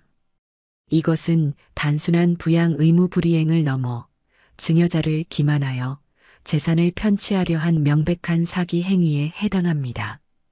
계약서의 내용을 확인한 재판장의 표정이 서늘하게 굳어지는 것을 저는 똑똑히 볼 수 있었습니다. 더 이상 그 어떤 변명도 거짓 눈물도 통하지 않을 것이라는 확신이 들었죠. 승리는 이제 거의 제 손안에 들어와 있었습니다. 모든 변론이 끝나고 최종 판결일이 정해졌습니다. 그 며칠 동안은 정말 시간이 흐르는 것 같지 않았어요. 온갖 생각들이 머릿속을 떠나지 않았죠. 제 아들 민식이는 어떻게 될까? 저 어리석은 며느리는 또 어떤 모습으로 나타날까? 그리고 나는 모든 것이 끝난 후에 과연 행복해질 수 있을까? 기자회견 이후 저를 응원해주던 많은 사람들 덕분에 힘을 얻었지만 마음 한구석이 허전하고 시린 것은 어쩔 수가 없었어요. 아들은 작은 여관방에 머물며 재판 결과를 기다리고 있다고 들었어요. 저에게 몇 번이나 전화를 걸어왔지만 저는 받지 않았습니다. 아직은 아들의 목소리를 들을 준비가 되지 않았거든요. 다만 박 변호사님을 통해 담담하게 결과를 받아들이고 내 죗값을 치를 준비를 하거라는 말만 전했을 뿐입니다. 드디어 판결일이 되었습니다. 저는 며칠 전보다 더 많은 기자들과 사람들에게 둘러싸여 법원으로 들어섰습니다. 법정 안은 방청객들로 가득 차 앉을 자리조차 없었어요. 잠시 후 피고인석으로 며느리가 변호사와 함께 들어왔습니다. 며칠 전 법정에서 추태를 부리던 모습은 온데간데 없고 아주 초췌하고 수척해진 얼굴이었어요. 하지만 저를 바라보는 그 눈빛만은 여전히 도끼로 가득 차 있었죠. 드디어 재판장이 법정에 들어서고 모두가 자리에서 일어났습니다. 길고 무거운 침묵 끝에 재판장이 판결문을 읽어 내려가기 시작했어요. 피고 유미애는 증여자인 원고 김봉연에 대한 부양 의무를 현저히 해태하였으며 증여자를 기만하여 재산을 편취하려는 의도가 있었음이 명백히 인정된다. 또한 증여 계약의 근본적인 신뢰관계를 파괴한 책임이 전적으로 피고에게 있다 할 것이다. 이에 재판부는 원고와 피고 사이에 체결된 부동산 증여 계약이 무효임을 선언한다.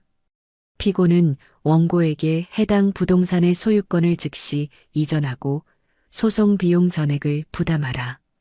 판결이 내려지는 순간 제 눈에서 뜨거운 눈물이 흘러내렸습니다. 슬픔의 눈물이 아니었어요. 제 평생의 삶과 남편의 명예를 지켜냈다는 안도감, 그리고 정의가 살아있다는 것에 대한 감사함의 눈물이었죠. 박 변호사님은 제 어깨를 가만히 두드려 주었고 방청석에서는 큰 박수가 터져 나왔습니다. 저는 고개를 돌려 아들 민식이를 바라보았어요. 아들은 방청석 맨 뒷자리에 앉아 고개를 숙인 채 온몸을 들썩이며 울고 있었습니다. 그 눈물의 의미는 아마 저와는 많이 달랐을 겁니다. 며느리는 판결을 믿을 수 없다는 듯 멍하니 재판장을 바라보다가 이내 자리에 풀썩 주저앉고 말았어요. 모든 것이 끝난 것이었죠. 법정을 나서자 수십 명의 기자들이 저에게 몰려들었습니다. 사모님, 승소하신 소감이 어떠십니까? 앞으로 아드님과의 관계는 어떻게 하실 겁니까? 등 질문들이 쏟아졌어요. 저는 카메라를 향해 허리를 꼿꼿이 세우고 준비해 온 말을 전했습니다. 오늘의 판결은 저 개인의 승리가 아니라고 생각합니다. 이것은 가족이라는 이름 뒤에 숨어서 욕심을 채우려던 불의에 대한 우리 사회의 상식적인 승리입니다. 저는 오늘 되찾은 저희 남편의 유산을 이제는 더 의미 있는 곳에 사용하고자 합니다. 지켜봐 주시고 응원해 주신 모든 분들께 진심으로 감사드립니다. 제 짧은 소감이 끝나자 기자들 사이에서도 다시 한번 박수가 터져 나왔습니다. 저는 더 이상 뒤를 돌아보지 않고 박 변호사님의 부축을 받으며 천천히, 아주 천천히 법원을 빠져나왔습니다. 오랜만에 보는 바깥의 햇살이 유난히 따스하게 느껴지는 오후였어요. 그 후의 일들은 아주 빠르게 진행되었습니다. 판결에 따라 건물은 다시 제 명의로 돌아왔고 저는 가장 먼저 건물의 낡은 간판을 떼어내고 새로 다는 일부터 시작했어요. 제 남편과 저의 이름 한 글자씩을 따서 연봉빌딩이라는 새로운 이름을 붙여주었죠. 건물을 되찾았다는 소식을 들은 세입자들은 마치 자기 일처럼 기뻐하며 축하해 주었습니다. 그동안 며느리가 건물주 행세를 하며 얼마나 유세시를 떨었는지 불만들이 이만저만이 아니었다고 하더군요. 저는 밀린 관리비를 탕감해주고 앞으로는 제가 직접 건물을 관리하며 불편함이 없도록 하겠다고 약속했습니다. 건물이 다시 제자리로 돌아오니 제 마음도 비로소 안정을 되찾는 것 같았어요. 며느리와 아들은 결국 이혼했습니다. 며느리는 이혼 과정에서 위자료와 재산 분할을 요구하며 마지막까지 발악했다고 해요.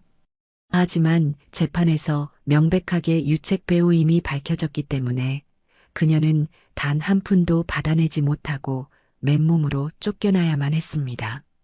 사돈댁 소식도 간간히 들려왔어요. 며느리가 투자하려던 사기꾼 최만규의 다른 피해자들이 집단 소송을 걸면서 바깥 사돈도 그 사기극의 공범으로 조사를 받게 되었다고 합니다. 결국 그동안 모아두었던 재산은 물론 살던 집까지 팔아서 변호사 비용과 합의금을 대느라 완전히 몰락했다는 소문이 들려왔죠. 그들이 뿌린 탐욕의 씨앗이 결국 그들 자신을 파멸로 이끈 것이었습니다. 아들 민식이는 법정에서 위증죄에 대한 판결을 받았습니다. 하지만 모든 사실을 자백하고 깊이 뉘우치고 있는 점, 그리고 저와 합의한 점 등이 참작되어 집행유예와 사회봉사 명령을 선고받았어요. 감옥에 가지 않은 것만도 다행이었죠. 아들은 판결이 끝난 후 저에게 장문의 편지를 보내왔습니다. 편지에는 자신의 어리석었던 과거에 대한 참회와 저에 대한 죄송한 마음이 절절하게 담겨 있었어요. 그리고 앞으로는 절대 제 앞에 나타나지 않고 스스로의 힘으로 죗값을 치르며 살아가겠다고 적혀 있었죠. 저는 그 편지를 몇 번이고 읽어보았지만 답장은 하지 않았습니다. 그 아이에게는 지금 제 용서보다 스스로 일어서는 과정이 더 필요하다고 생각했기 때문이었죠. 그러던 어느 비 오는 날 오후였어요. 제가 차를 타고 외출을 했다가 집으로 돌아오는 길이었습니다. 신호에 걸려 잠시 차를 세웠는데 제 옆으로 배달 오토바이 한 대가 쌩 하고 지나갔습니다. 빗줄기 속에서 위태롭게 달리는 그 오토바이 운전사의 뒷모습이 어딘지 모르게 낯이 익었어요. 자세히 보니 제 아들 민식이었습니다. 흠뻑 젖은 배달 유니폼을 입은 채 헬멧 속에서도 그 고단함과 처연함이 느껴지는 것 같았어요. 아들은 신호 대기선에 멈춰서서 무심코 고개를 돌리다가 차 안에 앉아 있는 저와 눈이 마주쳤습니다. 아들의 눈이 놀라움으로 커지는 것을 보았어요. 잠시 동안 우리는 차창을 사이에 두고 아무 말 없이 서로를 바라보았습니다. 이내 신호가 바뀌자 아들은 황급히 고개를 돌리고는 마치 무언가로부터 도망치듯 빗속으로 사라져버렸습니다. 저는 한참 동안 그 자리에 서서 아들이 사라진 방향을 바라볼 수밖에 없었어요. 가슴 한구석이 아릿하게 저려왔지만 저는 그 아이를 부르지 않았습니다. 저것이 바로 내 아들이 스스로 선택한 속죄의 길이라는 것을 알기 때문이었죠. 저는 되찾은 건물을 어떻게 할지 오랫동안 고민했습니다. 다시 임대 수익을 받으며 편안한 노후를 보낼 수도 있었겠지만 왠지 그러고 싶지가 않았어요. 그 건물은 며느리의 탐욕으로 인해 너무나 큰 상처를 입었고 그 상처를 치유하고 새로운 의미를 부여해주고 싶었습니다. 며칠을 고민한 끝에 저는 남편의 영정사진 앞에서 중대한 결심을 했습니다. 그리고 다음 날 박 변호사님을 찾아가 제 계획을 말씀드렸죠. 변호사님, 저는 이 건물을 기부해서 제 남편의 이름으로 장학재단을 만들고 싶습니다. 제 말에 박 변호사님은 깜짝 놀라시더군요. 사모님, 그게 정말이십니까? 평생을 바쳐 이룬 재산인데 정말 괜찮으시겠어요?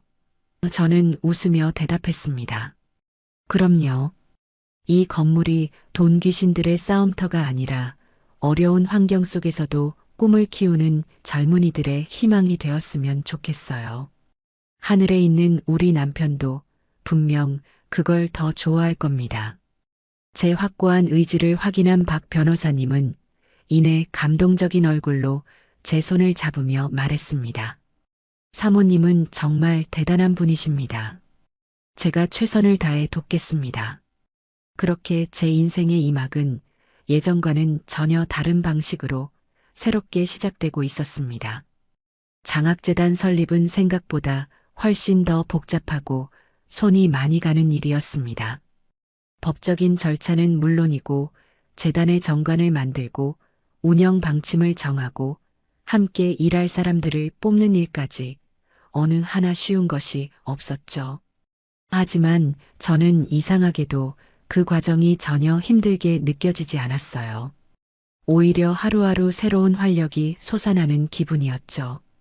텅 비어있던 건물 2층이 재단 사무실로 꾸며지고 하얀 페인트 냄새와 새 가구 냄새가 공간을 채울수록 제 마음도 희망으로 채워지는 것 같았습니다.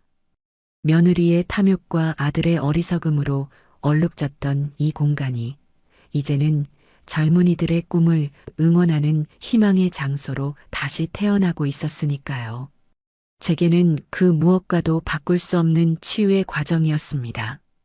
그렇게 바쁜 나날을 보내던 중 추석 명절이 다가왔습니다.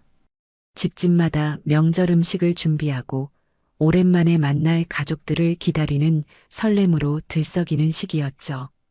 하지만 저희 집은 그 어느 때보다 조용하고 텅 비어 있었습니다. 남편이 세상을 떠난 후 처음으로 아들 내외 없이 혼자 맞는 명절이었어요. 저는 억지로라도 명절 기분을 내보려 시장에 가서 송편이며 과일이며 사다가 조촐하게 차례상을 차렸습니다. 남편의 사진 앞에 술을 한 잔 올리고 한참을 말없이 사진만 바라보았죠. 여보, 나 잘하고 있는 거 맞지요? 당신이 평생을 바친 이 건물을 이렇게 써도 괜찮은 거지요? 대답 없는 남편의 얼굴을 보고 있자니 그동안 억눌러왔던 외로움과 서러움이 한꺼번에 밀려왔습니다. 결국 저는 남편의 사진을 붙잡고 한참을 아이처럼 울었어요. 차례를 지내고 텅 빈 거실에 홀로 앉아 창밖을 내다보았습니다. 어둠이 내린 거리에는 고향으로 향하지 못한 사람들이 삼삼오오 모여 작은 명절을 보내고 있었어요. 바로 그때였습니다. 제 눈에 익숙한 인형 하나가 들어왔습니다. 저희 아파트 건너편 가로등 아래 한참을 이쪽을 바라보며 서성이는 남자. 제 아들 민식이었습니다. 녀석은 손에 작은 과일 상자 하나를 들고 차마 아파트 안으로 들어오지 못한 채 망설이고 있었어요. 한참을 그렇게 서 있던 아들은 이내 결심한 듯 아파트 입구로 걸어오더군요. 하지만 초인종을 누르지는 않았습니다.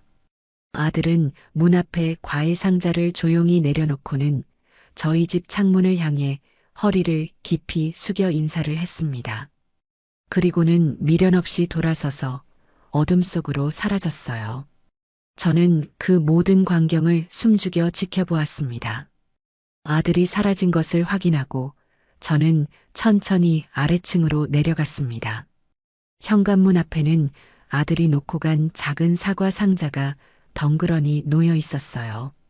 상자 위에는 삐뚤빼뚤한 글씨로 쓴 작은 편지 한 장이 붙어 있었습니다. 어머니, 죄송합니다. 행복한 추석 보내세요. 저는 그 짧은 글귀를 보고 또다시 눈물이 터져 나오는 것을 막을 수가 없었죠. 그날 밤 저는 잠 못 이루고 뒤척이다가 결국 아들에게 전화를 걸었습니다. 신호가 몇 번 가지 않아 아들이 황급히 전화를 받더군요. 엄마. 오랜만에 듣는 아들의 목소리는 많이 지쳐 있고 또 많이 야위어 있었습니다. 저는 애써 아무렇지 않은 척 담담하게 말했어요. 과일 잘 받았다. 너도 밥은 챙겨 먹고 다니는 거냐? 제 말에 아들은 아무 대답도 하지 못하고 수화기 너머로 흐느끼기만 했습니다. 한참을 울던 아들은 겨우 목소리를 가다듬고 말했어요. 엄마, 미안해. 내가 정말 미안해. 저는 아들의 그 말을 가만히 듣고 있다가 조용히 입을 열었습니다. 민식아, 엄마는 이제 너를 용서했다. 수화기 너머로 아들의 숨소리가 멎는 것이 느껴졌어요. 어미가 자식을 원망하면 그게 다 어미의 업보가 되는 법이란다. 나는 이제 너를 원망하지 않아. 다만 저는 잠시 말을 멈추고 가장 중요한 이야기를 꺼냈습니다. 다만 용서가 예전으로 돌아간다는 뜻은 아니다. 너는 너의 잘못으로 내 가정을 잃었고 나 역시 너로 인해 아들을 잃었다. 우리는 다시 예전처럼 한 집에 살며 웃고 떠들 수는 없을 거야. 너는 이제 너의 힘으로 너의 인생을 책임지고 살아가야 한다. 나 역시 내 남은 인생을 오롯이 나를 위해 살아갈 생각이고 그게 내가 너를 용서하는 방식이다. 아들은 제 말을 조용히 듣고 있었어요. 엄마 말 알겠습니다. 그렇게라도 제 잘못을 용서해 주셔서 정말 감사합니다. 엄마. 아들은 진심으로 제 뜻을 받아들이는 것 같았습니다. 그날의 통화는 길지 않았지만 저와 아들은 서로에게 가장 필요한 말을 나누었습니다. 용서와 경계. 그것이 망가진 우리 모자 관계의 새로운 시작점이었습니다. 장학재단 일은 하루가 다르게 자리를 잡아갔습니다. 연봉 장학재단이라는 간판이 건물에 걸리던 날, 저는 마치 남편과 함께 처음 가게를 열던 날처럼 가슴이 벅차올랐어요. 재단의 설립 취지가 언론을 통해 알려지자 여러 곳에서 후원의 손길이 이어졌고 유능한 인재들이 재단에서 일하고 싶다며 지원서를 보내왔습니다. 저는 박 변호사님과 함께 신중하게 서류를 검토하며 재단의 첫 직원들을 뽑기 시작했어요. 그리고 제 개인적인 업무를 도와줄 비서 겸 수행 직원을 뽑기 위한 면접을 보던 날, 저는 아주 특별한 인연을 만나게 되었습니다. 여러 명의 지원자들이 지나가고 마지막 순서의 지원자가 면접실로 들어왔어요. 갓 30이 넘어 보이는 아주 훤칠하고 예의 바른 청년이었죠. 안녕하십니까. 이번에 지원한 강지훈이라고 합니다. 청년의 또렷하고 힘있는 목소리가 마음에 들었습니다. 이력서를 보니 명문대를 졸업하고 대기업에서 잠시 일한 경력도 있었어요. 이렇게 유능한 인재가 왜 우리 재단에 지원했을까 궁금했죠. 저는 청년에게 물었습니다. 강지훈 씨는 경력도 아주 훌륭한데 굳이 저희처럼 이제 막 시작하는 작은 재단에 지원한 특별한 이유라도 있습니까?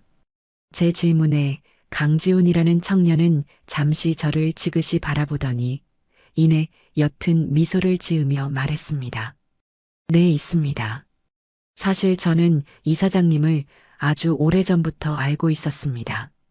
뜻밖의 말에 저는 의아한 표정으로 청년을 바라보았어요. 아무리 기억을 더듬어 봐도 제 기억 속에는 강지훈이라는 이름이 없었거든요. 청년은 제 표정을 읽었는지 자신의 이야기를 시작했습니다. 제가 대학교 1학년 때 등록금을 벌기 위해 아르바이트를 했던 곳이 있습니다. 혹시 봉인의 국밥이라고 기억하십니까? 봉인의 국밥. 그 이름을 듣는 순간 제 심장이 쿵 하고 내려앉았습니다. 그것은 제 남편과 제가 젊은 시절 대학교 앞에서 운영했던 작은 국밥집의 이름이었어요. 지금의 이 건물을 올리기 전 저희 부부의 역사가 시작된 바로 그곳이었죠. 제가 그 국밥집을 어떻게 잊겠어요. 그런데 지훈 씨가 거길 어떻게? 청년의 눈가가 촉촉하게 젖어들기 시작했습니다. 그때 사장님과 사모님은 저에게 부모님 같은 분들이셨습니다. 청년의 이야기는 10수년 전의 과거로 거슬러 올라갔어요. 그는 시골에서 상경해 학비와 생활비를 혼자 힘으로 벌어야 했던 고학생이었습니다. 배가 고파서 국밥 국물만 더 달라고 했던 그에게 제 남편은 말없이 고기를 듬뿍 담은 뚝배기를 새로 내어주었다고 해요. 그때 사장님께서 제 어깨를 두드리며 말씀하셨습니다. 젊은 놈이 굶고 다니면 쓰나. 힘내서 공부 열심히 해라. 그 국밥 한 그릇이 당시의 저에게는 세상 그 어떤 진수성찬보다 따뜻하고 든든했습니다. 청년은 또 다른 이야기도 꺼냈습니다. 어느 겨울 그의 어머니가 갑자기 편찮으셔서 급하게 수술비가 필요했을 때 월급날이 아니었음에도 불구하고 제가 그에게 두툼한 현금 봉투를 쥐어주었다는 것이었죠. 어려울 땐 돕고 사는 거다. 나중에 성공하면 그때 갚아라. 제가 했던 그 말을 청년은 지금까지도 잊지 않고 있었습니다. 사모님과 사장님의 그 온정 덕분에 저는 무사히 대학을 졸업하고 사회에 나올 수 있었습니다. 언젠가 꼭 성공해서 이 은혜를 갚겠다고 다짐했는데 얼마 전 신문에서 연봉 장학재단 기사를 보고 이 사장님의 조남을 보고 단번에 사모님이신 것을 알았습니다. 그리고 결심했습니다. 이제는 제가 사모님 곁에서 그 은혜를 갚아야겠다고요. 청년의 이야기가 끝나자 저는 아무 말도 할 수가 없었어요. 잊고 있던 과거의 시간들이 파노라마처럼 눈앞을 스쳐 지나갔습니다. 가난했지만 서로를 아끼고 우리보다 더 어려운 사람들을 도우며 살았던 그 시절의 남편과 제 모습이 저희가 무심코 베풀었던 작은 친절이 씨앗이 되어 수십 년의 세월을 건너 이렇게 늠름한 청년으로 자라 제 앞에 다시 돌아온 것이었죠. 저는 눈물을 글썽이며 자리에서 일어나 청년의 손을 꼭 잡았습니다. 지훈 씨, 정말 고맙습니다. 그리고 환영합니다. 그렇게 강지훈이라는 청년은 제 곁에서 재단 일을 돕는 가장 든든한 조력자가 되었습니다. 아들에게서 받은 상처로 얼어붙었던 제 마음이 과거의 인연이 가져다준 따스한 온기로 서서히 녹아내리고 있었어요. 어느 맑은 가을날 오후였어요. 저는 재단에 기부할 책들을 고르기 위해 지훈 씨와 함께 광화문의 대형 서점에 들렀습니다. 한참 동안 책을 고르고 있는데 서점 근처의 노점에서 채소를 파는 상인과 손님이 시끄럽게 다투는 소리가 들려왔어요. 아니, 이 양반아. 콩나물 한 봉지에 1,000원인데 500원만 깎아달라는 게 그렇게 어려워? 아줌마, 나도 이거 다 남는 거 없이 파는 거요. 싫으면 딴 데 가서 사줘. 목소리가 하도 걸걸해서 저도 모르게 그쪽으로 시선이 향했죠. 그런데 낡은 트레이닝복 차림으로 콩나물 값을 깎기 위해 악을 쓰고 있는 그 여자의 얼굴이 어딘지 모르게 낯이 익었습니다. 자세히 보니 제 전 며느리 유미애였습니다. 한때는 최고급 명품만 걸치고 다니던 그 아이가 지금은 머리를 질끈 묶고 화장기 없는 얼굴로 단돈 500원에 목숨을 걸고 있었어요. 제 심장이 쿵 하고 내려앉았습니다. 미애는 결국 콩나물 사는 것을 포기했는지 투덜거리며 자리를 떴습니다. 그리고 무심코 고개를 돌리다가 길 건너편에 서 있는 저와 눈이 마주쳤죠. 그 순간 미애의 눈이 지진이라도 난 것처럼 흔들리기 시작했습니다. 그녀의 얼굴에는 놀라움, 당혹감, 수치심, 그리고 원망이 뒤섞여 있었어요. 저 역시 어떤 표정을 지어야 할지 몰라 그저 멍하니 그 아이를 바라볼 수밖에 없었습니다. 잠시 동안의 정적이 흐르고 미애는 갑자기 비명에 가까운 소리를 지르며 뒤돌아 도망치기 시작했습니다. 마치 무서운 귀신이라도 본 사람처럼 사람들을 해치며 정신없이 시장 골목 안으로 사라져버렸죠. 저는 한참 동안 그 아이가 사라진 골목을 바라보았습니다. 옆에 있던 지훈 씨가 걱정스러운 얼굴로 제게 물었어요. 이 사장님 괜찮으십니까? 아는 분이셨어요? 저는 힘없이 고개를 끄덕였습니다. 아니, 이제는 모르는 사람이야. 그 아이를 향한 분노와 증오는 이미 사라진 지 오래였습니다. 대신 자신의 탐욕이 만들어낸 비참한 현실 속에서 허우적거리고 있을 그 아이에 대한 아주 짙은 연민만이 가슴을 무겁게 짓눌렀어요. 그렇게 전 며느리와의 우연한 만남으로 마음이 복잡했던 며칠 뒤, 이번에는 정말로 불청객들이 재단 사무실에 쳐들어왔습니다. 그날은 재단의 현판식을 준비하기 위해 저와 직원들이 한참 바쁘게 일하고 있던 날이었어요. 갑자기 사무실 문이 거칠게 열리더니 술 냄새를 풍기는 박갓사돈과 잔뜩 흥분한 안사돈이 들이닥쳤습니다. 두 사람의 행색은 그야말로 말이 아니었어요.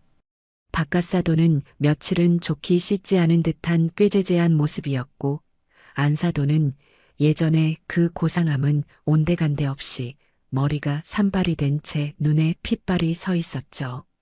사무실에 있던 직원들이 모두 놀라 그들을 쳐다보았습니다. 박갓사돈은 비틀거리며 제게 다가오더니 다짜고짜 책상을 손으로 내리치며 고함을 쳤습니다. 야, 김봉연. 너는 이렇게 번쩍번쩍한 데서 잘 먹고 잘 살고 있는데 우리는 길바닥에 나앉게 생겼어. 이게 다 너 때문이야.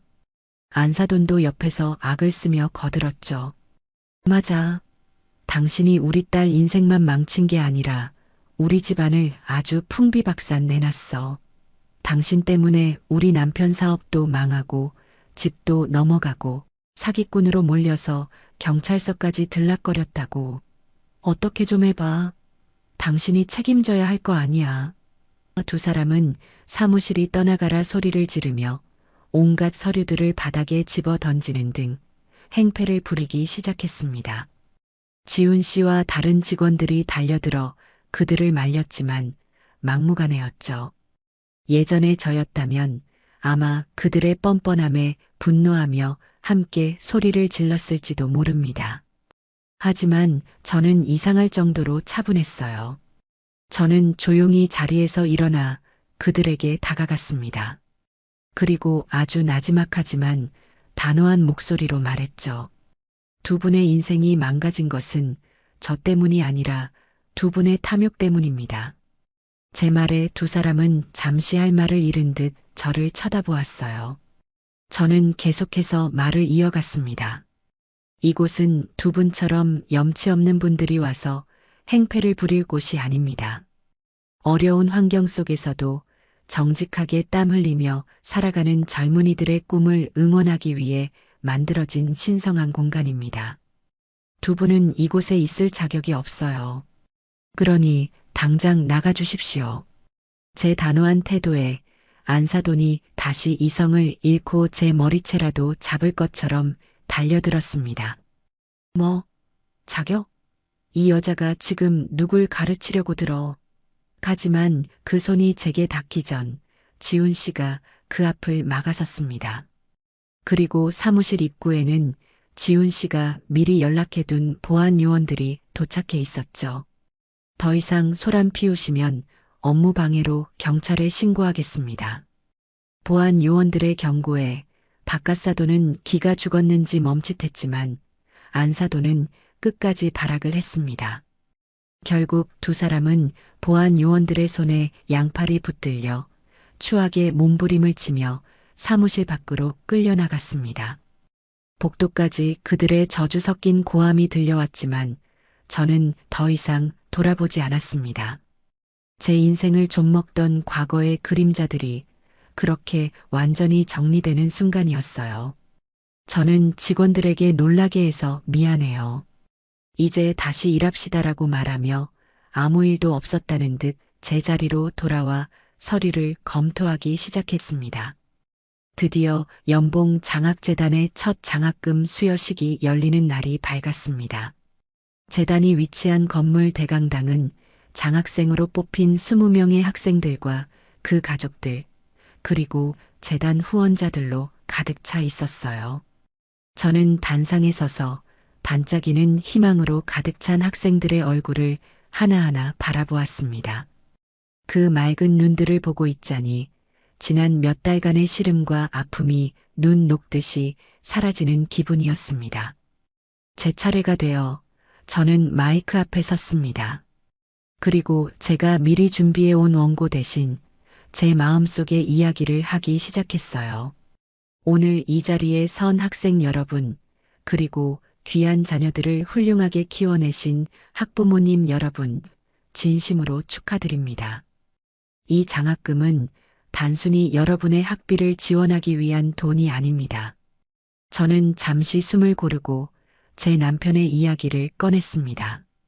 이 장학금에는 평생을 정직과 성실이라는 두 단어만 믿고 살아오신 한 남자의 땀과 눈물이 담겨 있습니다.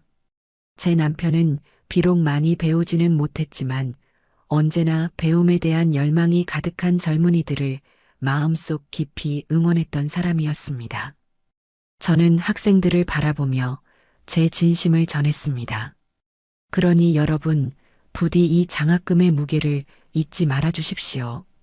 이 돈으로 단순히 지식을 배우는 것을 넘어 세상을 살아가는 지혜와 다른 사람을 돌아볼 줄 아는 따뜻한 마음을 함께 배우는 사람이 되어 주시길 바랍니다. 실패를 두려워하지 말고 부정한 성공에 유혹되지 말며 여러분이 가진 재능을 오직 여러분 자신만이 아닌 우리 사회를 위해 쓸 줄 아는 훌륭한 인재로 성장해 주십시오. 그것이 하늘에 있는 제 남편과 그리고 이 자리에 서 있는 제가 여러분에게 바라는 유일한 소원입니다. 제 연설이 끝나자 강당 안에서는 우레와 같은 박수가 터져 나왔습니다. 저는 눈시울이 뜨거워지는 것을 느끼며 조용히 고개를 숙였습니다. 수여식이 끝나고 벅찬 마음으로 사무실에 돌아오니 책상 위에 편지 한 통이 놓여 있었어요. 발신인의 이름은 없었지만 저는 그 글씨체를 단번에 알아볼 수 있었죠. 제 아들 민식이었습니다. 떨리는 손으로 편지를 열어보았습니다. 편지는 이렇게 시작되었어요. 세상에서 가장 존경하는 어머니께. 저는 첫 문장부터 목이 메어왔습니다. 편지 속에서 아들은 자신의 지난 날을 담담하게 이야기했습니다. 사회봉사 명령을 모두 마쳤고 그동안 배달 일을 하며 모은 돈으로 사채 빚도 모두 갚았다고 했습니다. 그리고 아주 작은 가게를 하나 얻어 자신의 힘으로 국수 가게를 시작하게 되었다는 소식을 전해왔어요. 어머니와 아버지가 그러셨던 것처럼 저도 가장 낮은 곳에서부터 정직한 땀으로 다시 시작하겠습니다. 이제는 절대 어머니의 이름에 부끄러운 아들이 되지 않겠습니다. 편지의 마지막에는 아들이 새로 연 가게의 작은 약도와 함께 이런 말이 적혀 있었습니다. 어머니의 따뜻한 국밥이 아닌 아들의 미지근한 국수지만 언젠가 한번 들러주시길 조용히 기다리겠습니다. 저는 아들의 편지를 가슴에 품고 한참 동안 창밖을 바라보았습니다. 이제 정말 제 아들이 어른이 되어가고 있는 것 같았어요. 며칠 뒤 저는 남편이 잠들어 있는 공원묘지를 찾았습니다. 제 손에는 국화꽃 한 다발과 연봉 장학재단의 첫 번째 결과 보고서 그리고 아들이 보낸 편지가 들려 있었죠. 저는 남편의 묘비 앞에 묵묵히 꽃을 내려놓고 비석을 깨끗하게 닦았습니다. 그리고 그 옆에 가만히 앉아 지난 1년간 있었던 모든 일들을 아주 천천히 남편에게 이야기해 주었어요. 못된 며느리를 만나 고생했던 일, 아들 녀석 때문에 속이 시커멓게 탔던 일, 그리고 모든 것을 바로잡기 위해 외롭게 싸워야 했던 그 시간들에 대해서요. 그리고 장학재단을 세우게 된 이야기와 아들이 보낸 편지 이야기도 모두 전했습니다. 여보, 나 잘했지요? 당신이 평생을 바친 유산, 내가 잘 지켜냈지요? 그리고 우리 아들, 이제야 겨우 철이 드나 봐요. 당신이 하늘에서 지켜봐줘서 그런 거겠지요. 저는 남편의 사진을 쓰다듬으며 환하게 웃어 보였습니다. 더 이상 눈물은 나지 않았어요. 이제 나는 정말 괜찮아요. 당신 목까지, 그리고 내 목까지 아주 멋지게 살아볼 생각이에요. 당신 유산을 지키기 위해서가 아니라, 이제는 오롯이 김봉현, 나 자신을 위해서요. 그러니 당신도 거기서는 아무 걱정 말고 편히 쉬고 있어요. 사랑해요, 여보. 저는 남편에게 마지막 인사를 건네고 자리에서 일어났습니다.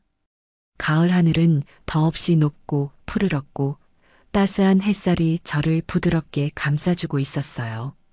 저는 그 햇살을 받으며 아주 가벼운 발걸음으로 제 인생의 새로운 길을 향해 걸어가기 시작했습니다. 제 이야기를 끝까지 들어주셔서 정말 감사해요. 감사해요. 감사해요. 감사해요. 감사해요. 감사해요. 감사해요. 감사해요.